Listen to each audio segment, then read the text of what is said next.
Classes. हमने polynomial जो हमारा चैप्टर है क्लास 10th का, उसका फर्स्ट पार्ट जो है वो क्लियर कर दिया। फर्स्ट पार्ट में हमने क्या पढ़ा है कि जो बेसिक होता है, जो पॉलिनोमियल का जितना भी बेसिक, जो छोटी छोटी जो भी चीज़ें हैं वो सारी मैंने आपको समझा दी है। आज हम सॉल्व करेंगे एक्सरसाइज कैसे सॉल्व करते हैं।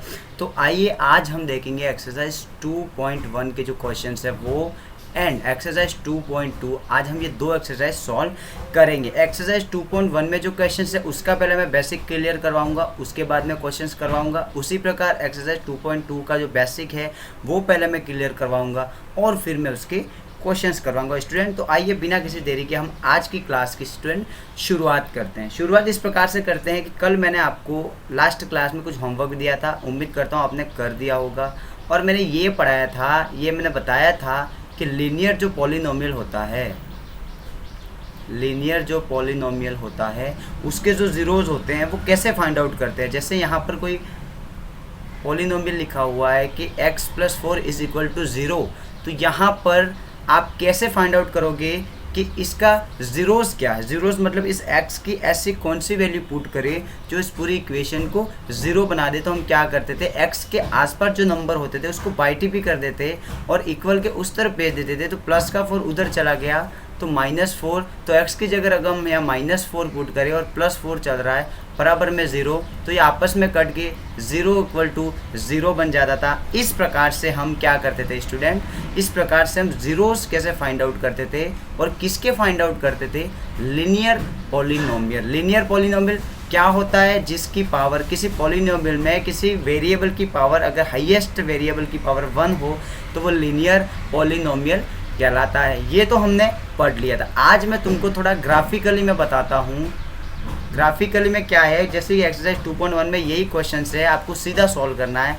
अगर कोई लाइन, मान लो अगर कोई लाइन, ये एक्स एक्सेस है, ये एक्स डैश है, ये वाई डैश, ये तो आपने क्लास 9 में पढ़ा हुआ है। मान लो मैं कोई लाइन ड्रॉ करता हूँ, ये मैंने लाइन ड्रॉ कर दी, तो आपको ये देखना है कि ये लाइन आपको किसी भी एक्स अक्ष पर, ये जो एक्स अक्ष है, एक्स एक्सेस पर कहीं पर भी कट कर रही है, नहीं कर रही है। तो यहाँ पर के एक्स के अगर आपको कोई ज़ीरोज़ पूछे तो वो 0 होंगे। कोई भी इस एक्स अक्ष पर यहाँ पे ज़ीरोज़ नहीं होगा। क्यों? क्योंकि लाइन एक्स अक्ष को बिल्कुल भी नहीं काट रही है। अगर ये लाइन में इसको सीधी काटता यूँ तो ये लाइन इस एक्स एक्सेस को एक पॉइंट पर काट रही है। मतलब यहाँ पर x के कितने ज़ीरोज़ हैं, तो x के 1 ज़ीरोज़ हैं। अगर यहाँ पर पैराबोला बना हुआ होता तो ये x एक्सेस को 2 जगह काटता है। x एक्सेस को कितनी जगह काटता है, 1 और 2। तो यहाँ पर x के ज़ीरोज़ कितने होते, 2 ज़ीरोज़ होते। मैं आपको क्या बताने की कोशिश कर रहा हूँ स्टूडेंट, मैं आपको ये समझाने की कोशिश कर रहा हूँ कि x एक्सेस पर अगर आपको ज़ीरोज़ पूछे तो आपको यही देखना है कि जो भी डायग्राम बन रहा है वो एक्स एक्सेस को कितनी जगह काट रहा है। जितनी जगह वो काटेगा उतने ही उसके ज़ीरोज़ होंगे। आपको ये एक बात ध्यान रखनी है, ये बात आपको याद रखनी है। इसके बेसिक पर आइए हम क्वेश्चन सॉल्व करते हैं। एक्सरसाइज 2.1। एक्सरसाइज 2.1 का पहला क्वेश्चन है, The graphs of y = px are giving in the following figure for some polynomial px। यहाँ पर p of x मतलब जो भी फंक्शन है उसमें x के कितने ज़ीरोज़ हैं वो हमको बताना है। तो मैंने आपको यहाँ बता दिया है कि x एक्सेस पर जितनी बार काटेगा कोई फिगर उतने उसके ज़ीरोज़ होंगे। तो यहाँ पर फर्स्ट क्वेश्चन में अगर देखें तो यहाँ पर ये y एक्स एक्सेस के पैरेलल जा रही है, जो लाइन ड्रॉ कर रखी है वो, मतलब x एक्सेस को ना तो पॉजिटिव पर ना नेगेटिव पर, ये कहीं पर भी नहीं काट रहा है। मतलब यहाँ पर इसके जो ज़ीरोज़ होंगे वो कितने होंगे, 0 होंगे। एक भी ज़ीरोज़ नहीं होगा क्योंकि यहाँ पर एक भी एक्स एक्सेस पर ये लाइन नहीं काट रही है। दूसरे सवाल में क्या होगा, दूसरे सवाल को अगर हम देखें तो ये जो कर्व है वो यहाँ से घूमता हुआ यहाँ जा रहा है, तो एक्स एक्सेस को एक पॉइंट पर यहाँ पर काट रहा है। मतलब क्या हुआ स्टूडेंट, मतलब ये हुआ कि इस फिगर में, इस ग्राफ में x के कितने ज़ीरोज़ हैं, p ऑफ x के यहाँ पर कितने ज़ीरोज़ हैं, 1 ज़ीरोज़ है। क्या आपको ये बात समझ में आ गई स्टूडेंट? जितनी जगह x एक्सेस को काटेगा, जितनी जगह कर्व x एक्सेस पर काटेगा उतनी जगह x के ज़ीरोज़ होंगे। अगर यहाँ पर यूँ पूछता इस क्वेश्चन में कि y के जीरोस बताओ, तो y को एक जगह पे काट रहा है तो y का 1 जीरो होता, लेकिन क्वेश्चन में हमको पूछ रखा है x के जीरोस बताओ, तो हम x एक्सेस को देखेंगे। x एक्सेस पर यह लाइन जो है वो कहीं पर भी नहीं काट रही है, कहीं पर भी कट नहीं कर रही है, मतलब इसका जीरो जीरो हो गया। यहाँ पर एक जगह पे काट रही है तो x एक्सेस का जीरोस 1 हो गया। इस डायग्राम में देखें, थर्ड क्वेश्चन में देखें स्टूडेंट, तो ध्यान से देखना, 1 2 और 3 पॉइंट पर यह कट कर रही है, मतलब इसके 3 जीरोज होंगे। इसी प्रकार हम आगे देखें तो चौथे क्वेश्चन में क्या है, यहाँ पर 2 जगह काट रही है तो इसका आंसर 2 है। इसी प्रकार उम्मीद करता हूँ question number 5 and question number 6 आप खुद स्वतः या सेल्फ अपने आप से कर पाएंगे। इन दोनों का आंसर मेरे को कमेंट करके ज़रूर बताना। इसी के साथ एक्सरसाइज 2.1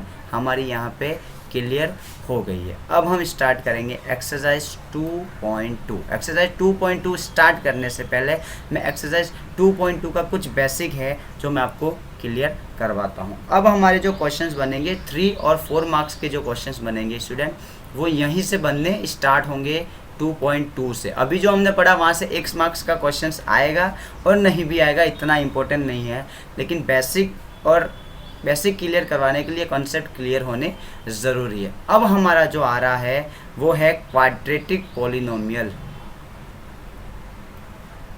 क्वाड्रेटिक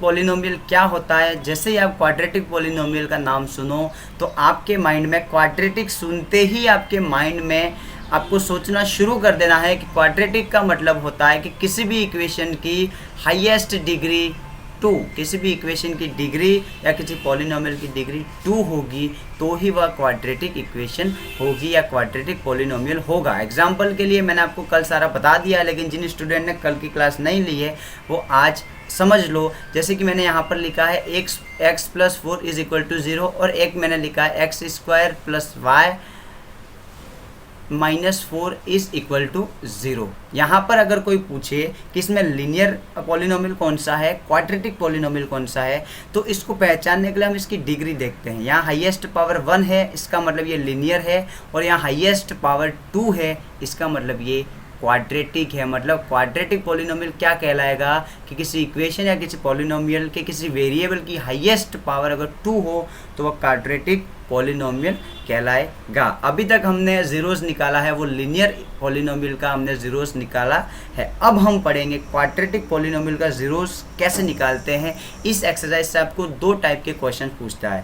पहला क्वेश्चन इस टाइप से पूछेगा कि आपको कोई भी इक्वेशन दे रखी होगी, वैसे क्वाड्रेटिक पॉलिनोमियल या क्वाड्रेटिक इक्वेशन की स्टैंडर्ड फॉर्म क्या होती है, तो ax² + bx + c = 0। ये हमारी होती है standard form of quadratic polynomial कहो तब भी या क्वाड्रेटिक इक्वेशन कहो तब भी। क्योंकि क्वाड्रेटिक क्यों है? क्योंकि x के हाईएस्ट पावर यहाँ पर 2 है, ये इसकी स्टैंडर्ड फॉर्म होती है। यहाँ पर a, b एंड c जो है वो कांस्टेंट वैल्यू होगी। कौन सी वैल्यू होगी? कांस्टेंट वैल्यू होगी। और यहाँ पर x जो है वो हमारा वेरिएबल होगा। स्टूडेंट क्या होगा? हमारा वेरिएबल होगा। ठीक है। दूसरी बात, या तो आपको क्वाड्रेटिक इक्वेशन देगा, क्वाड्रेटिक पॉलिनोमियल देगा और कहेगा कि इसका जीरोस फाइंड आउट करो, या फिर आपको जीरोस दे रखे होंगे और पूछेगा आपको डायरेक्ट कि इसकी इक्वेशन बनाओ। या तो इक्वेशन देके जीरोस पूछेगा या जीरोस दे करके इक्वेशन पूछेगा। अल्टरनेटिव ये 2 क्वेश्चंस एग्जाम में 3 और 4 मार्क्स का इजीली आपके सामने आ सकता है। इनको कैसे सॉल्व करते हैं, तो आइए इनको कैसे सॉल्व करते हैं हम स्टार्ट करते हैं स्टूडेंट। चलिए, एक्सरसाइज 2.2 और इसका क्वेश्चन नंबर 1 क्या कह रहा है हमको कि find the zeros of the following quadratic polynomial. मतलब इन सारे क्वाड्रेटिक पॉलिनोमियल के जीरोस फाइंड आउट करो and verify the relationship between zeros and the coefficient.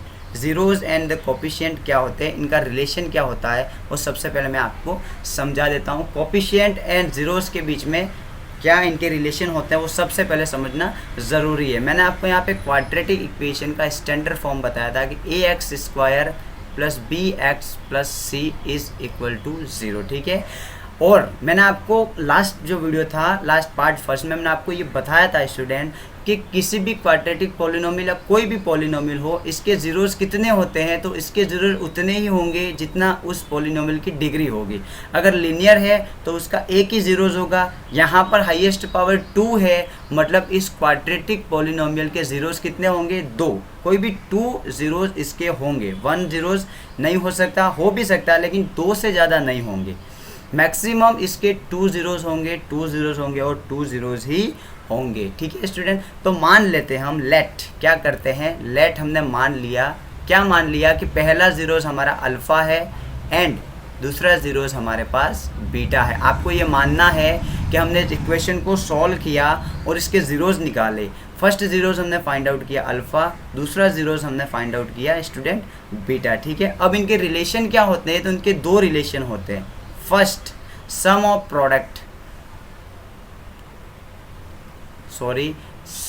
Of zeros,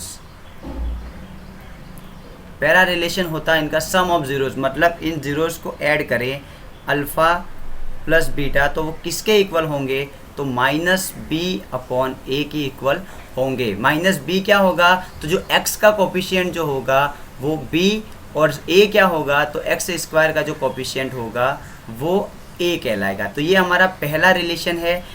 दूसरा रिलेशन होता है प्रोडक्ट ऑफ ज़ीरोज़,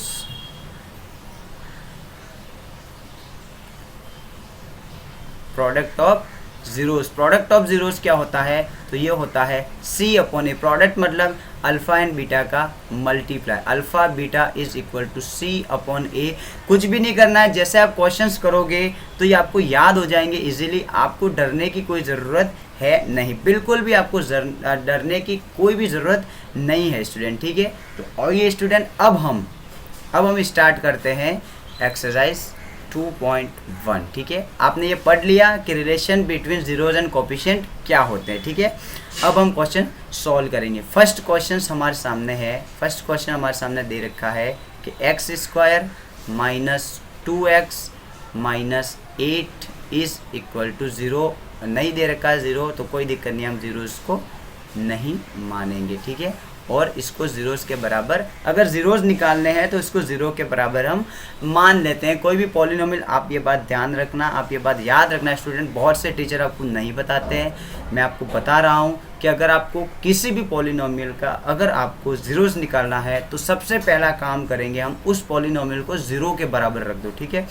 दूसरा काम, अब आप याद रखना, ये बहुत इंपॉर्टेंट चीज़ मैं आपको बता रहा हूँ, यहाँ से 3 और 4 नंबर का क्वेश्चंस आपके एग्जाम में बनेगा ही बनेगा।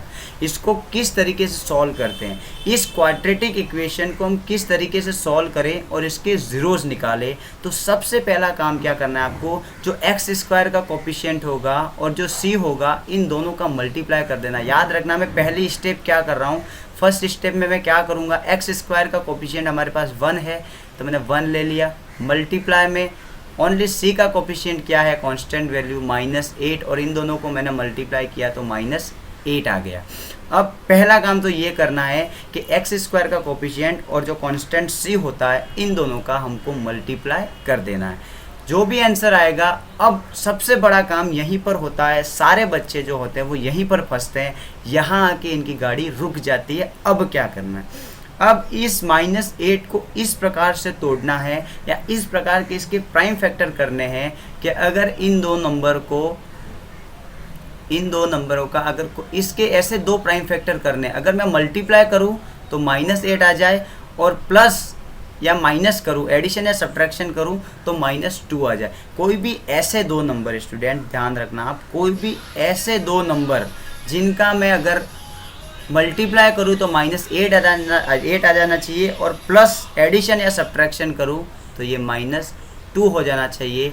तो आप कोई भी ऐसे 2 नंबर सोचो जिसका मैं मल्टीप्लाई करूँ तो -8 आ जाए और एडिशन सब्ट्रैक्शन करूँ तो -2 आ जाए स्टूडेंट। तो क्या हमारे पास ये एक नंबर नहीं हो सकता क्या, -4 + 2।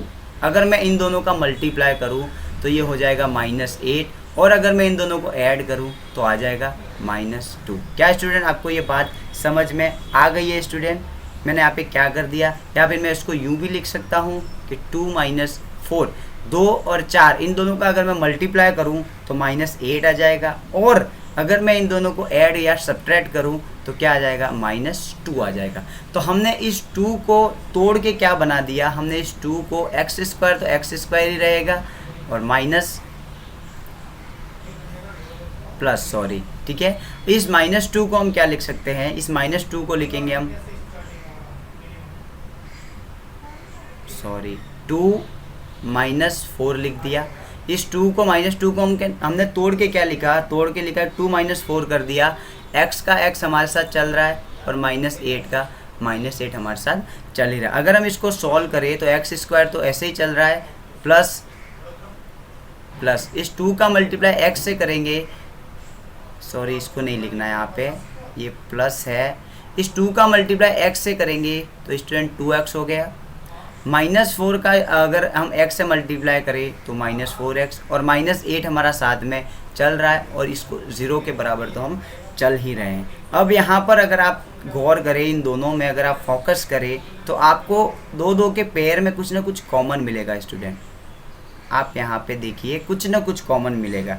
क्या कॉमन मिलेगा, यहाँ पर x² है, यहाँ पर x है। क्या मैं इन दोनों पोर्शन से x कॉमन ले सकता हूँ क्या? तो यहाँ पर x 2 बार आ रहा है तो एक बार x अगर बाहर आ गया तो अंदर एक बार x बचेगा, प्लस चल ही रहा है हमारा, और यहाँ पे 2 तो आ जाएगा और x तो हमने कॉमन ले लिया तो ये बाहर आ गया। यहाँ पर क्या कॉमन आ रहा है, यहाँ पर एक तो माइनस कॉमन आ रहा है, दोनों में माइनस माइनस है तो हमने एक तो माइनस कॉमन ले लिया। दूसरा x यहाँ पर है लेकिन x इसके साथ नहीं है इसलिए x तो कॉमन नहीं आएगा। लेकिन यहाँ से अगर हम 4 कॉमन ले ले, अगर हमने यहाँ से 4 कॉमन ले ले तो 4 तो बाहर आ गया, माइनस बाहर चला गया तो ये प्लस हो गया। और 8 में से अगर मैं 4 कॉमन ले लूँ तो अंदर 2 बचेगा, बराबर में 0 चल ही रहा है। ये मैंने कैसे कर दिया आपको समझ में कुछ बच्चों को नहीं आया होगा, आइए मैं यहाँ पे समझाने की कोशिश करता हूँ। मान लो मैंने यहाँ पर लिखा है 4 + 8x, ठीक है। अगर मेरे को यहाँ से कुछ चीज़ कॉमन लेनी है, कोई नंबर कॉमन लेना है तो मैं क्या कॉमन लूँगा?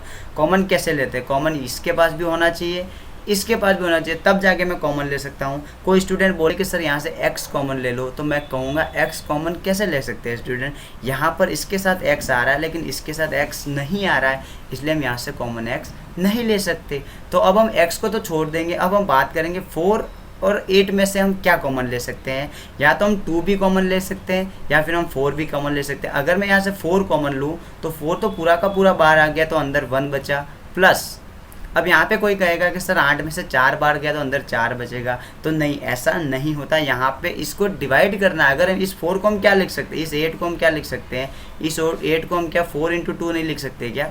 बिल्कुल लिख सकते हैं। तो यहाँ से अगर 4 बाहर आ जाएगा ये, तो अंदर क्या बचेगा, अंदर 2 बचेगा और x भी बचेगा। ये बचेगा कि नहीं बचेगा? क्यों? अगर इसको वापस सॉल्व करो तो ये वापस आ जाएगा। 4 का मल्टीप्लाई 1 से करो तो 4, प्लस 4 का मल्टीप्लाई 2 से करूँ तो ये 8x नहीं बन जाएगा क्या? कुछ स्टूडेंट क्या करते हैं, यहाँ पर 4 + 8x में क्या करते हैं, अगर मैं 4 कॉमन लेने को बोलूँ तो यहाँ से तो 1 आ गया, प्लस सर यहाँ तो 8 है, 4 बार चला गया तो अंदर 4 बचा x। लेकिन जब इसको वापस सॉल्व करोगे 4 × 1 तो ये 4 हो गया, प्लस ये 4 × 4 = 16x हो गया, जो कि हमारा गलत हो गया। हमारे पास तो 8 था और आंसर में 16 आ गया। ऐसा नहीं होता है, यहाँ पर मल्टीप्लाई करना है। 8 को हम क्या लिख सकते हैं, तो 8 को हम 4 × 2 लिख सकते हैं, तो जिससे 4 तो बाहर आ गया और अंदर क्या बचेगा, 2 बचेगा। इस तरीके से हम कॉमन लेते हैं। यहाँ पर भी मैंने यही किया, माइनस को कॉमन ले लिया। अब यहाँ से 4 कॉमन ले लिया तो 4 तो बाहर आ गया, तो अंदर 1 नहीं बचेगा, x बचेगा। मैंने भी मिस्टेक कर दी है, अब थोड़ा सा ध्यान रखना है इसको। ये x बचेगा यहाँ पे, क्योंकि 4 तो बाहर आ गया, x बचा, माइनस तो बाहर है इसलिए यहाँ पे प्लस ले लिया और 8 का 2 बाहर आ गया, बराबर में हमने लगा दिया इसका 0 स्टूडेंट, ठीक है। अब हम क्या करेंगे, अब हम एक बार फिर से देखेंगे कि क्या कॉमन आ रहा है। देखिए यहाँ पर आ रहा है x + 2 आ रहा है, यहाँ पर भी x + 2 आ रहा है, तो हम क्या एक बार फिर से x + 2 कॉमन ले सकते हैं क्या? तो मैंने यहाँ पे एक बार फिर से x + 2 कॉमन ले लिया, तो यहाँ से अगर मैंने x + 2 कॉमन ले लिया तो क्या बच जाएगा, x बच जाएगा। और यहाँ पर भी x + 2 बाहर आ गया तो यहाँ क्या बचेगा, -4, और बराबर में हमारा 0 चल ही रहा है। इसको हम थोड़ा आगे सॉल्व करेंगे। हमारे पास क्या क्या बचा, एक तो बचा x + 2 बचा, दूसरा हमारे पास बचा x -4 और बराबर में 0 चल ही रहा है। अब क्या करना, लास्ट एंड फाइनल स्टेप। ये फर्स्ट पार्ट हो गया, ये सेकंड पार्ट हो गया और ये 0। यहाँ पर ये फर्स्ट पार्ट भी 0 के बराबर है, ये सेकेंड पार्ट भी 0 के बराबर हो सकता है। कैसे? मान लो मैं आपको यहाँ बोलूँ कि a मल्टी बी बराबर 0, तो इसका मतलब क्या होगा स्टूडेंट? इसका मतलब ये भी हो सकता है या तो a का मान 0 है या फिर b का मान 0 है। मान लो आपने a का मान यहाँ पे 5 रख दिया और b का मान अगर आपने 0 रख दिया तो ये 0 बन जाएगा। या फिर अगर उल्टा करो तो a की जगह 0 रख दो और b की जगह 5 रख दो तो ये 0 हो गया। या फिर दोनों की जगह 0 रख दो तो फिर ये क्या होगा? ये 0 होगा। आपको मैं क्या समझाने की कोशिश कर रहा हूँ, आप बात को समझिए, आप पॉइंट को समझिए, आप लॉजिक समझिए। ठीक है स्टूडेंट, यहाँ पर ऐसा फिक्स नहीं है कि यहाँ a और b दोनों 0 होंगे। क्या ऐसा हो सकता है? a इंटू बी बराबर 0, तो क्या इसका मतलब ये होता है क्या कि यहाँ पर भी a भी 0 है और b भी 0? ऐसा थोड़ी ना हो सकता है। a की वैल्यू आप कुछ भी रख दो, a 1 2 3 4 100 कुछ भी रख दो, लेकिन b की वैल्यू तो 0 होगी। तो यहाँ पर जो एक की वैल्यू है वो दूसरे की वैल्यू पर डिपेंड करती है। अगर ये 0 है तो ये कुछ भी हो सकता है और अगर ये 0 है तो ये कुछ भी हो सकता है। तो यहाँ पर हम इन दोनों को 0 के बराबर मान सकते हैं। तो यहाँ पर जो पहला पोर्शन है x प्लस 2, इसको भी हमने 0 के बराबर लिख दिया और दूसरा पोर्शन से x माइनस 4, इसको भी हमने क्या कर दिया? इसको भी हमने 0 के बराबर में रख दिया। अब यहाँ से x की वैल्यू क्या आ जाएगी? तो प्लस 2 उधर चला जाएगा तो माइनस 2 बन गया और यहाँ से x की वैल्यू क्या आ जाएगी? x की वैल्यू आ गई 4। तो मैंने कहा था क्वाड्रेटिक इक्वेशंस के 2 ज़ीरोज़ होते हैं। फर्स्ट ज़ीरोज़ हमारा आ गया, अल्फ़ा की वैल्यू हमारी आ गई -2 एंड बीटा की वैल्यू हमारी आ गई 4। अब हमको वेरीफाई भी करना है, सेटिस्फाइड भी करना है relation between coefficient and zeros के बीच में। तो हमारा फर्स्ट क्या था? सम ऑफ ज़ीरोज़। हम इसको वेरीफाई कर लेंगे। सम ऑफ ज़ीरोज़ का फॉर्मूला क्या था? -b/a। सम ऑफ ज़ीरोज़, दोनों ज़ीरोज़ को ऐड करो, दोनों ज़ीरोज़ को ऐड करेंगे तो ये तो -2 है और दूसरा ज़ीरोज़ हमारे पास है 4 और यहाँ पर क्या है? -b/a। तो हमारी इक्वेशन क्या थी? इक्वेशन थी हमारी x² - 2 अपॉन -x² - 2x। यहाँ पे मैं इक्वेशन लिख देता हूँ, x² - 2x - 8, ये हमारी इक्वेशन थी। अब सम ऑफ ज़ीरोज़, तो ज़ीरोज़ का तो सम हमने कर लिया। सम ऑफ ज़ीरोज़ किसके बराबर होता है? तो -b/a। तो -b क्या है? माइनस का माइनस लिख दिया। b क्या है? तो x का कोफिशिएंट, क्योंकि इसकी स्टैंडर्ड फॉर्म तो आपको पता है ना, ax² + bx + c इसकी स्टैंडर्ड फॉर्म है। तो b की जगह -2 आएगा तो मैंने -2 लिख दिया। अपॉन a की जगह क्या आएगा? तो a की जगह x² का कोफिशिएंट कुछ भी नहीं है तो मैं 1 मान सकता हूँ, तो मैंने 1 मान लिया। अगर मैं इसको सॉल्व करूँ तो -2 और +4 में करूँगा तो इसकी वैल्यू 2 आ जाएगी। इज इक्वल टू में माइनस माइनस प्लस हो गया और 2 में 1 का डिवाइड करें तो 2 ही आएगा। तो ये वेरीफाई हो गया, -2 इज इक्वल टू -2। दूसरा हमारे पास था कि प्रोडक्ट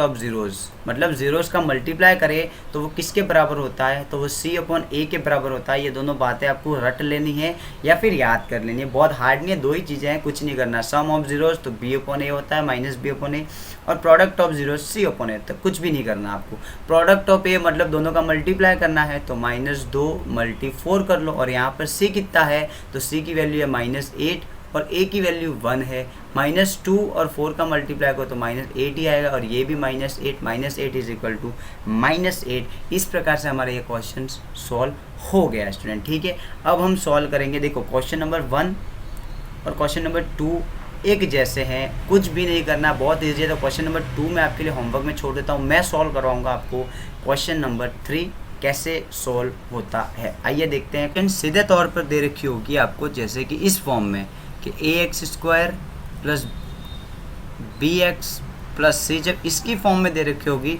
तब को आपको पता है क्या करना है। एक बार a का x² का जो कोफिशिएंट है a और c का मल्टीप्लाई करेंगे, फिर हम b के ऐसे टुकड़े करेंगे जो मल्टीप्लाई करने पर ये आ जाए, एडिशन करने पर ये आ जाए, फिर कॉमन लेंगे। ये स्टेप आपको पता है और क्वेश्चन नंबर 2 और 3 जो है वो आपको होमवर्क में दे रहा हूँ। मैं आपको क्वेश्चन नंबर अब सॉल्व करवाऊँगा चौथा।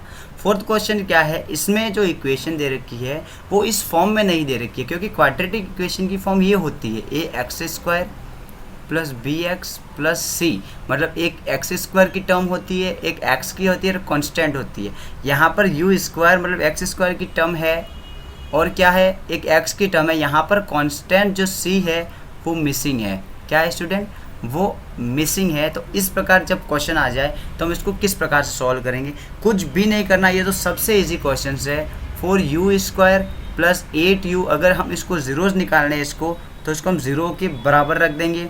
दूसरा वक्त क्या करेंगे, यहाँ से डायरेक्ट कॉमन ले लो। देखो एक तो u कॉमन आ रहा है और एक 4 कॉमन आ रहा है, तो मैंने यहाँ से डायरेक्ट में अगर 4u कॉमन ले लूँ तो स्टूडेंट क्या हो जाएगा, 4u अगर मैं कॉमन लूँ तो 4 तो बाहर आ गया, सॉरी यहाँ पे कॉमन लेना, मैंने इक्वल का निशान लगा दिया। 4 तो बाहर आ गया, अंदर बचा 1, और u² में से एक u बाहर आ गया तो अंदर बचा 1u, प्लस का प्लस, यहाँ 8 में से 4 बाहर आ गया तो 2 बचा, और u तो ऑलरेडी बाहर है ही, बराबर में 0। अब क्या करेंगे, या तो ये आपस में इन दोनों का मल्टीप्लाई हो रहा ना, तो या तो ये 0 हो सकता है या ये 0 हो सकता है। मैंने अभी आपको बताया था, मैं a मल्टी b करूँ अगर बराबर में 0, तो हमको नहीं पता यहाँ पे a की वैल्यू 0 है या फिर b की वैल्यू 0 है, तो हम क्या करेंगे, a को भी 0 के बराबर मानेंगे और b को भी 0 के बराबर मानेंगे। तो यहाँ पर हम 4u जो है इसको भी 0 के बराबर मानेंगे, और यहाँ पर u प्लस 2 है इसको भी हम 0 के बराबर मान के चलेंगे। अब यहाँ से अगर u की वैल्यू हमको निकालनी हो तो 0/4 हो जाएगा, और u की वैल्यू आ गई 0। ये हमारा पहला ज़ीरोज़ आ गया, अल्फ़ा आ गया हमारा 0। दूसरा हमारा क्या हो गया, u इज़ इक्वल टू ये हो गया -2, तो बीटा की वैल्यू आ गई -2। अब हम क्या करेंगे, कोफिशिएंट और इन दोनों के बीच में जो है जो रिलेशन है हम उसको सेटिस्फाइड करेंगे। पहला क्या है, sum of zeros. Sum of zeros किसके बराबर होता है, तो ये होता है -b/a के बराबर होता है। सम ऑफ ज़ीरोज़, पहला ज़ीरोज़ है हमारा 0, अल्फ़ा की वैल्यू 0 प्लस बीटा की वैल्यू -2 है, और ये किसके बराबर होते हैं, तो ये -b/a के बराबर होते हैं। तो माइनस का माइनस लिख दिया। b क्या है, b किसका कोफिशिएंट होता है, तो यहाँ से देख लेंगे b x का कोफिशिएंट होता है। यहाँ पर u का कोफिशिएंट है 8, और a किसका, तो x² का कोफिशिएंट होता है, वो हमारे पास है 4। ठीक है स्टूडेंट, 0 तो कोई मतलब है नहीं, प्लस माइनस -2 हो गया, और यहाँ पर भी अगर 8 से 4 को काटे तो 2 और माइनस का 2 है, तो -2 इज़ इक्वल टू -2। ये हमारा सेटिस्फाइड हो गया है। दूसरा क्या होता है, दूसरा होता है product of zeros. Product of zeros क्या होते हैं, तो आपको पता है प्रोडक्ट ऑफ ज़ीरोज़ c/a के बराबर होते हैं। प्रोडक्ट मतलब इन दोनों का मल्टीप्लाई करना है, तो मल्टीप्लाई क्या करेंगे, पहला हमारा पास है अल्फ़ा मल्टी बीटा करेंगे। अल्फ़ा की वैल्यू तो 0 है, तो बीटा की वैल्यू चाहे -2 हो या करोड़ हो, वो तो 0 ही आनी है। और यहाँ पर c/a, तो c क्या है, c तो कांस्टेंट वैल्यू होती है, हमको पता है। स्टैंडर्ड फॉर्म देखो, यहाँ पर स्टैंडर्ड फॉर्म c, और यहाँ पर तो हमारे क्वेश्चन में तो c की तो वैल्यू दे ही नहीं रखी है, तो हमने मतलब यहाँ पे नहीं दे रखी, तो हम इसको 0 मान सकते हैं। और a की वैल्यू 8 है, और 0 में किसका भी डिवाइड करो तो 0 ही आना है, मतलब ये भी 0 के बराबर हो गया। तो इस प्रकार का अगर कोई क्वेश्चन आए, और मैं तो कहता हूँ यही क्वेश्चन आ सकता है, ये ऐसे जो क्वेश्चन होते हैं वो इम्पोर्टेंट होते हैं, क्योंकि ये थोड़ा सा हट के देते हैं। ठीक है, तो आपको ये क्वेश्चन आए तो इस प्रकार से सॉल्व करना है। आइए इसमें एक डिफरेंट सा क्वेश्चन से देखिए। जो पहले वाला सवाल था उसमें जो कांस्टेंट वैल्यू थी वो मिस कर रखी थी। ठीक है, यहाँ पर क्या है, जो x की टर्म है, x की टर्म को मिस कर दिया, क्योंकि हमारे पास क्वाड्रेटिक इक्वेशन की जो स्टैंडर्ड फॉर्म होती है वो ax² plus bx plus c is equal to 0 है। तो पहले जो क्वेश्चन नंबर 4 जो सॉल्व किया था उसमें तो c जो था उसको मिसिंग किया था, यहाँ पर जो x की टर्म है उसको मिसिंग कर दिया। जब ऐसा क्वेश्चन आए, आपको पता चल रहा है ना, पहले क्या किया था उसने, जो क्वेश्चन नंबर 4 देखी, यहाँ पर क्वेश्चन नंबर 4 में क्या था, यहाँ पे जो प्लस c जो होता है, जो कांस्टेंट होता है, उसको मिस कर दिया था, यहाँ पे उसको छोड़ दिया था और क्वेश्चन दिया था। यहाँ पर जो x की वैल्यू होगी, जो x का जो कोफिशिएंट होगा, x की जो टर्म होगी, उसको मिस कर दिया है। तो ऐसे क्वेश्चंस को किस प्रकार से सॉल्व करेंगे, आइए सबसे पहले हम t² - 15 को 0 के बराबर रख देंगे। क्यों, क्योंकि हम इसके ज़ीरोज़ निकाल रहे हैं। अब सोचना स्टार्ट करो कि हम ऐसा यहाँ पर क्या काम करें जिससे हमको इसकी ज़ीरोज़ मिल जाए, इन दोनों को मल्टीप्लाई में कैसे लाएं। तो आपने एक क्लास 6 में शायद आपने पढ़ा होगा, a² - b² का एक फॉर्मूला पढ़ा होगा आपने। तो यहाँ पर हमारा a तो स्क्वायर बन रहा है, t का तो स्क्वायर बन रहा है, माइनस भी हमारे पास आ रहा है। कैसे भी करके हम अगर इस 15 को स्क्वायर में लिख दें, इस 15 को अगर हम स्क्वायर में लिख दें तो हमारा काम बन जाएगा। तो कैसे होगा देखना, यहाँ पर मैं टी स्क्वायर को तो टी स्क्वायर रहने दूंगा, माइनस का माइनस। अगर मैं इस 15 को रूट के अंदर लिख दूं और फिर इसका स्क्वायर कर दूं तो क्या ये मैंने सही लिख दिया क्या? और आपको भी पता है रूट के अंदर कोई नंबर हो और अगर मैं इसका स्क्वायर करूं तो रूट से स्क्वायर कट के जो नंबर है वो बाहर आ जाता है कि नहीं आ जाता है? बिल्कुल आ जाता है। तो अगर मैं को इस 15 को स्क्वायर की फॉर्म में लिखना है, मान लो मैंने आपको नंबर दिया 3 और मैं कहूँ कि इसको स्क्वायर की फॉर्म में लिखो, तो आप क्या करोगे? उस नंबर का क्या कर दोगे? रूट कर लोगे और फिर स्क्वायर में लिख दोगे। तो जब इसको सॉल्व करोगे तो क्या होगा? माइनस रूट 3 मल्टी रूट 3, और रूट का मल्टीप्लाई रूट से होता है, रूट हट जाता है, 3 डायरेक्ट बाहर आ जाएगा। तो आई बात समझ में? आपको कोई भी नंबर अगर आपको कोई भी नंबर स्क्वायर में लिखना है तो आप इसका रूट करके फिर उसके ऊपर स्क्वायर कर दो, तो आप इसको स्क्वायर में लिख दोगे। तो मैंने यहाँ पे 15 को क्या किया, मैंने रूट में लिख के इसका स्क्वायर कर दिया। इससे क्या हो गया? इससे मेरे पास एक फार्मूला बन गया ए स्क्वायर माइनस बी स्क्वायर। और आपको पता है फार्मूला क्या होता है? ए प्लस बी और ए माइनस बी। यहाँ पर ए क्या है तो ए की जगह हम टी मान लेते हैं, और b क्या है तो b की जगह रूट 15 मान लेते हैं। तो एक बार तो इन दोनों को ऐड करेंगे, एक बार माइनस करेंगे, तो ये हो गया a प्लस रूट 15 और दूसरा हो गया a minus root 15 is equal to 0। तो हमारा इक्वल में चल ही रहा। अब हम क्या करेंगे? दोनों प्रोडक्ट मल्टीप्लाई में आ गए हैं तो हम दोनों को 0 के बराबर रख देंगे। इसको लिख दिया a प्लस रूट 15 बराबर 0 और ये हो गया a माइनस रूट 15 बराबर में 0। तो यहाँ से तो a की वैल्यू आ गई माइनस रूट 15 और यहाँ a की वैल्यू आ गई रूट 15। कभी भी ये गलती मत करना कि रूट के अंदर कभी माइनस मत लेना। माइनस जो होता है वो रूट के बाहर होता है, रूट के अंदर नहीं होता। जैसे ही आप रूट के अंदर माइनस लोगे तो ये इमेजनरी नंबर बन जाएगा। क्या नंबर बन जाएगा? इमेजनरी, काल्पनिक नंबर बन जाएगी। थोड़ी सी बेसिक चीज़ें आप याद रखना है स्टूडेंट, ध्यान रखना है इसको। तो हमारे पास एक अल्फ़ा की वैल्यू कितनी आ गई? माइनस रूट 15 और बीटा की वैल्यू कितनी आ गई? रूट 15। अब हम इसका चेकआउट करेंगे। तो फर्स्ट होता है sum of zeros. Sum of zeros कैसे फाइंड आउट करते हैं? माइनस बी अपॉन ए के बराबर होते हैं। सम ऑफ ज़ीरोज़, पहला ज़ीरोज़ है हमारा माइनस 15 रूट का और दूसरा ज़ीरोज़ है हमारा रूट 15 पॉजिटिव, और बराबर में हमारा क्या चल रहा है? माइनस और बी किसका कोफिशिएंट होता है? बी एक्स का कोफिशिएंट होता है, और इस क्वेश्चन में एक्स का कोफिशिएंट है ही नहीं हमारे पास, मतलब हम इसको 0 मान लेंगे। और ए का कोफिशिएंट 1 है। 0 में किसी का भी डिवाइड करो तुम, ये 0 ही आता है। और यहाँ से प्लस का रूट 15 माइनस का रूट 15 कट के 0 हो गया, मतलब 0 इज इक्वल टू 0। तो ये हमारा सेटिस्फाइड कर रहा है। दूसरा हम चेकआउट करेंगे क्या कि प्रोडक्ट ऑफ ज़ीरोज़ कैसे निकालते हैं? प्रोडक्ट ऑफ ज़ीरोज़ किसके बराबर होते हैं? तो c अपॉन ए के बराबर होते हैं। प्रोडक्ट मतलब दोनों का मल्टीप्लाई करो, तो minus root 15 multi root 15 plus के रूट 15 है ना, इसको कोष्टक में लिख देते हैं। और ये किसके बराबर होते हैं? c अपॉन ए के बराबर होते हैं। तो c की वैल्यू कितनी है? c की वैल्यू है माइनस 15 और a की वैल्यू है 1।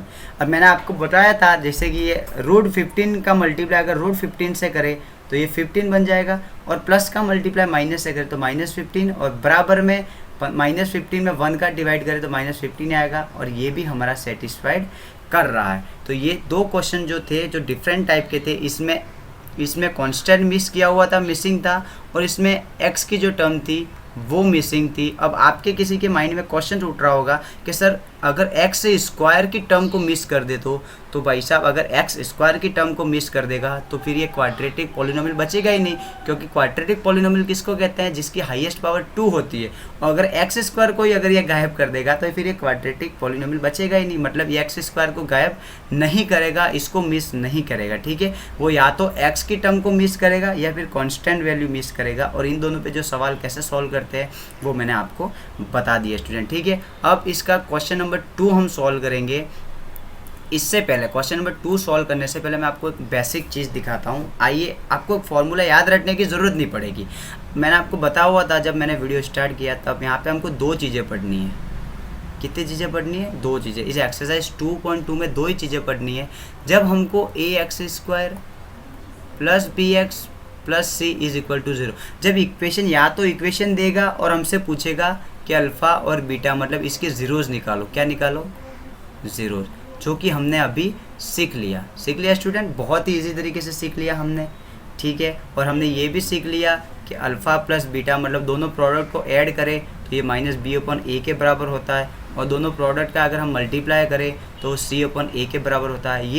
ये सारी मतलब जो चीज़ें हैं वो हमने सीख लिए। दूसरा अब हम क्या हमको क्या करेगा, हमसे ये पूछेगा या तो अल्फ़ा और बीटा की वैल्यू देगा, यहाँ पे हमको ज़ीरोज़ की वैल्यू निकालनी थी और यहाँ पर ज़ीरोज़ वैल्यू देगा और हमसे पूछेगा कि इक्वेशन निकालो। क्या निकालो स्टूडेंट? इक्वेशन। फर्स्ट में क्या था, इक्वेशन से ज़ीरोज़ पूछा था, अब क्या है, ज़ीरोज़ दे रखा होगा और इक्वेशन निकालने को बोलेगा। तो इसका एक फार्मूला होता है, वो आपको रटने की ज़रूरत नहीं है, वो फार्मूला कैसे बनता है वो मैं आपको बता देता हूँ। देखिए क्वाड्रेटिक इक्वेशन की स्टैंडर्ड फॉर्म क्या होती है, a x square plus b x plus c बराबर 0। ये क्वाड्रेटिक इक्वेशन की स्टैंडर्ड फॉर्म होती है। अगर मैं इस पूरी इक्वेशन को मैं ए से डिवाइड कर दूँ, देखना यहाँ पर मैं अगर इस पूरी इक्वेशन को मैं ए से डिवाइड कर दूँ, दोनों तरफ हर जगह मैं ए से डिवाइड कर दिया तो ये इक्वेशन क्या बन जाएगी, ध्यान रखना यहाँ पे ए से ए कट गया तो यहाँ पर बचा x square plus b upon a.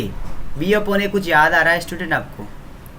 B upon ए क्या होता है, आप कोई भी मेरे को बता सकते हैं क्या? बी अपॉन ए क्या होता है? अगर माइनस को भूल जाओ तो बी अपॉन जो होता है वो क्या होता है, अल्फ़ा प्लस बीटा होता है कि नहीं होता है? जो ज़ीरोज़ होते हैं हमारे उसका क्या होता है, एडिशन होती है। तो हम अगर यहाँ पे बी अपॉन 0 अगर इस प्लस की जगह हम अगर माइनस लिख दे, ध्यान रखना थोड़ा सा, और इस बी अपॉन एक्स की जगह क्या हम अल्फ़ा प्लस बीटा नहीं लिख सकते क्या? और एक्स तो हमारा चल ही रहा है। प्लस सी अपॉन ए क्या होता है, तो सी अपॉन ए भी पता हमको कि प्रोडक्ट ऑफ ज़ीरोज़ होता है, दोनों प्रोडक्ट का अगर मल्टीप्लाई करें तो सी अपॉन ए आता है। तो अगर हम सी अपॉन ए को हम क्या लिख सकते हैं, अल्फ़ा इंटू बीटा नहीं लिख सकते क्या? तो हमारे पास यहाँ पर एक फॉर्मूला बन गया कि अगर हमको ज़ीरोज़ दे रखे होंगे, अभी ये फार्मूला आपको ध्यान में इतना मतलब समझ में नहीं आया होगा, लेकिन अभी मैं जैसे क्वेश्चन सॉल्व कराऊंगा 1 मिनट में आपके दिमाग में आ जाएगा। मैंने यहाँ पे क्या बता दिया, मैंने पहले तो स्टैंडर्ड फॉर्म लिखी, फिर उसको ए से डिवाइड कर दिया तो एक्स स्क्वायर लिख दिया। फिर यहाँ पर हमारे पास बी अपॉन एक्स आया और हमारे दिमाग में याद आया कि भाई साहब हमने बी अपॉन एक्स का मतलब कहीं तो पढ़ा है कि बी अपॉन ए जो होता है वो सम ऑफ ज़ीरोज़ के बराबर होता है। सम ऑफ ज़ीरो मतलब बी अपॉन ए की जगह हमने माइनस अल्फ़ा प्लस बीटा लिख दिया, प्लस का प्लस कर दिया, एक्स का तो एक्स लिख दिया, प्लस का प्लस। सी अपॉन ए ये भी हमको पता है, ये तो प्रोडक्ट ऑफ ज़ीरोज़ होता है, मतलब दो जो ज़ीरोज़ दे रखे हैं उसका अगर मल्टीप्लाई करें तो ये सी अपॉन ए के बराबर होता है। तो सी अपॉन ए की जगह हमने अल्फ़ा प्लस बीटा बराबर 0 हो गया। तो हमारे पास एक फार्मूला बन गया कि जब आपको कोई ज़ीरोज़ दे रखे होंगे तब हम क्या करेंगे, एक्स स्क्वायर का एक्स स्क्वायर लिख देंगे, माइनस यहाँ पर सबसे पहले क्या दे रखेंगे, जो ज़ीरोज़ दे रखे होंगे उनका ये लिख देंगे, सम ऑफ ज़ीरोज़ कर देंगे, फिर उसमें एक्स का मल्टीप्लाई कर देंगे, प्लस फिर हम क्या कर देंगे, प्रोडक्ट ऑफ ज़ीरोज़। आपको ये याद रखना है, ये हमारा फॉर्मूला रहेगा। अगर आपको याद नहीं रहता है कोई दिक्कत नहीं है, आइए इसके क्वेश्चन सॉल्व करते हैं।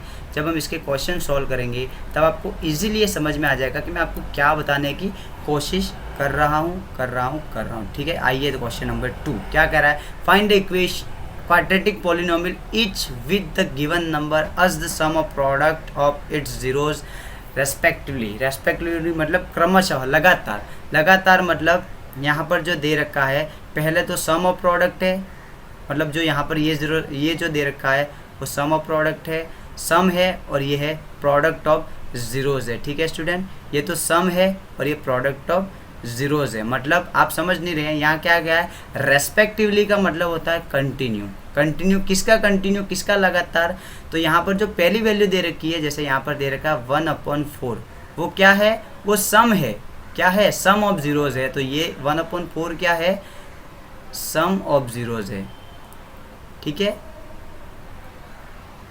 और जो यहाँ पर -1 दे रखा है वो क्या दे रखा है, सम के बाद क्या रहा, प्रोडक्ट, मतलब -1 जो है वो प्रोडक्ट ऑफ ज़ीरोज़ है। क्या है स्टूडेंट, प्रोडक्ट ऑफ ज़ीरोज़ है। ठीक है, अब हमको पता है जब सम ऑफ ज़ीरोज़ और प्रोडक्ट ऑफ ज़ीरोज़ जब दे रखा हो तब इक्वेशन कैसे निकालते, तो हमारे पास फार्मूला है इजीली। क्या फार्मूला है, एक्स स्क्वायर का एक्स स्क्वायर लिख दो, माइनस का माइनस, फिर sum of zeros alpha plus beta, और फिर इसमें एक्स का मल्टीप्लाई कर दो, plus c upon a alpha into beta बराबर 0। अगर आपको ये फार्मूला, अगर ये इक्वेशन याद नहीं होती है तो हमारी स्टैंडर्ड फॉर्म लिख दो, a x square plus b x plus c बराबर 0। इसमें ए से डिवाइड कर दो इसको। ए से डिवाइड करेंगे तो बी अपॉन ए क्या होता है, अल्फ़ा प्लस बीटा होता है। सी अपॉन ए क्या होता है, अल्फ़ा इंटू बीटा होता है। यही यहाँ से सीधी सी इक्वेशन आपकी बन जाएगी। एक्स स्क्वायर को तो एक्स स्क्वायर लिखेंगे, माइनस अल्फ़ा प्लस बीटा क्या होता है, sum of product. Sum of product कितना दे रखा है, सॉरी सम ऑफ जीरोस कितना दे रखा है, 1/4। तो यहाँ पे 1/4 दे रखा है और एक्स तो एक्स चल ही रहा है, प्लस ये क्या है, मल्टीप्लाई। प्रोडक्ट ऑफ जीरोस कितना दे रखा है, प्रोडक्ट ऑफ जीरोस दे रखा है -1 और बराबर में 0 चल रहा है। इसको और सॉल्व कर लेंगे थोड़ा। ये एक्स की पावर 2 माइनस एक्स का मल्टीप्लाई 1 से होगा तो ये हो गया x/4 और ये plus minus -1 is equal to 0।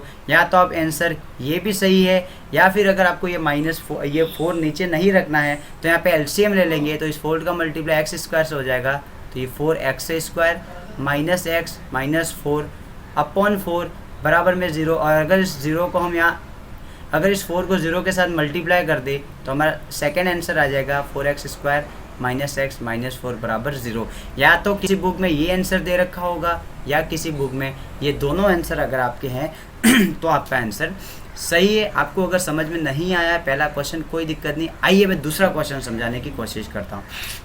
दूसरा क्वेश्चन क्या, देखिए यहाँ पे क्वेश्चंस में कंप्लीट दे रखा है कि लगातार जो पहली वैल्यू जो दे रखी है, जो पहली वैल्यू होगी वो सम ऑफ जीरोज होगी और दूसरी वैल्यू है वो प्रोडक्ट ऑफ जीरोज होगी। ठीक है, तो यहाँ पर सबसे पहले हम लिख लेंगे यहाँ पे कि सम ऑफ प्रोडक्ट क्या है। इस क्वेश्चंस में सम ऑफ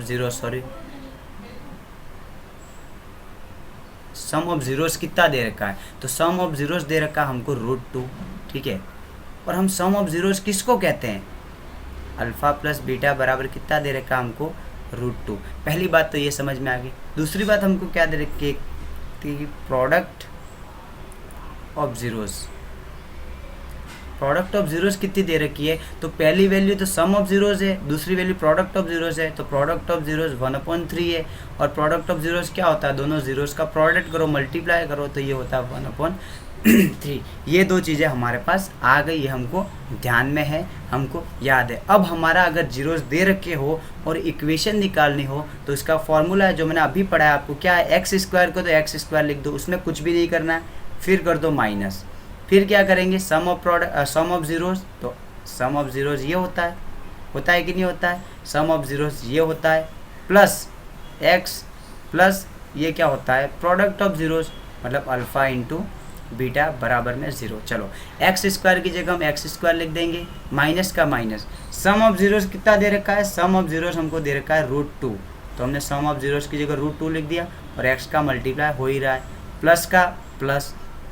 प्रोडक्ट ऑफ जीरोज कितना दे रखा है 1/3 और बराबर में 0 चल ही रहा है। अगर आप ये भी आंसर सही है, अगर आप ये लिख के आओ तब भी सही है, लेकिन कभी कभार क्या थोड़ा स्टैंडर्ड फॉर्म में पूछता है तो जो डिनोमिनेटर होता है उसको हटा दो, तो यहाँ से एलसीएम ले लो। अगर हम यहाँ से 3 इसका एलसीएम ले ले तो 3 का मल्टीप्लाई एक्स स्क्वायर से होगा तो ये हो जाएगा 3x² माइनस 3√2x हो जाएगा और +1 बराबर में 0। और जैसे ही इस 3 का मल्टीप्लाई यहाँ आके 0 से होगा तो हमारा जो क्वेश्चन लिखा हुआ है ये हमारा आंसर हो जाएगा। बहुत ही इजी क्वेश्चन है, आपको इसमें कुछ भी नहीं करना। अब आपको एक ये क्वेश्चन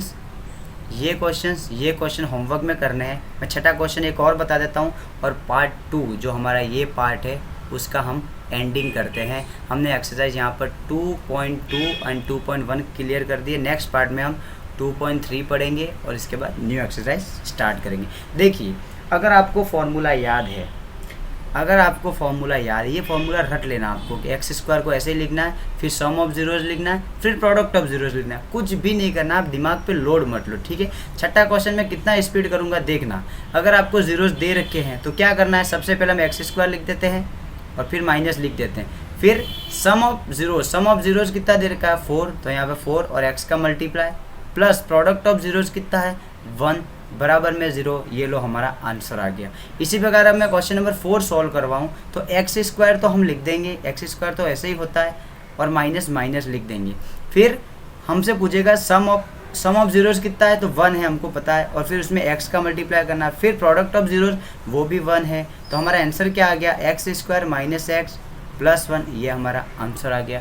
ये तो क्या है, मैं समझाने के लिए आपको इतनी डिटेल में बता रहा हूँ, समझाने के लिए मैं आपको इतनी डिटेल में बता रहा हूँ, लेकिन अगर आपको ये याद है, ये फॉर्मूला याद है फॉर्मूले में क्या करना है, x² को x² लिखना है, फिर माइनस कर दो, फिर क्या करना है, सम ऑफ जीरो यहाँ पे दिया हुआ है, जो पहली वैल्यू होगी वो सम ऑफ जीरोस की होगी। तो सम ऑफ जीरो जो भी है, जैसे कि ये क्वेश्चन अगर थर्ड क्वेश्चन में सॉल्व करूँ तो x² रहेगा और माइनस लिख देंगे।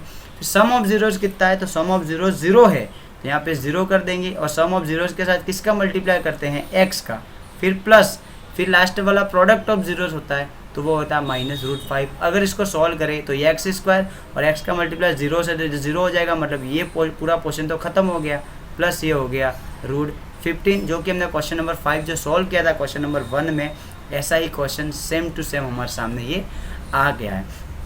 तो बाकी के आई थिंक मैंने सारे क्वेश्चन जल्दबाजी में करा दिए, ये करा दिया, ये करा दिया, ये दोनों तो करा ही दिए, एक ही बचा है क्वेश्चन नंबर 5। उम्मीद करता हूँ इसका सॉल्यूशन आप करोगे और जो भी आंसर इसका आएगा वो आप मेरे को कमेंट करके ज़रूर बताओगे। आपसे मैं इतनी उम्मीद तो कर ही सकता हूँ। ठीक है स्टूडेंट, अब हम मिलेंगे नेक्स्ट पार्ट में।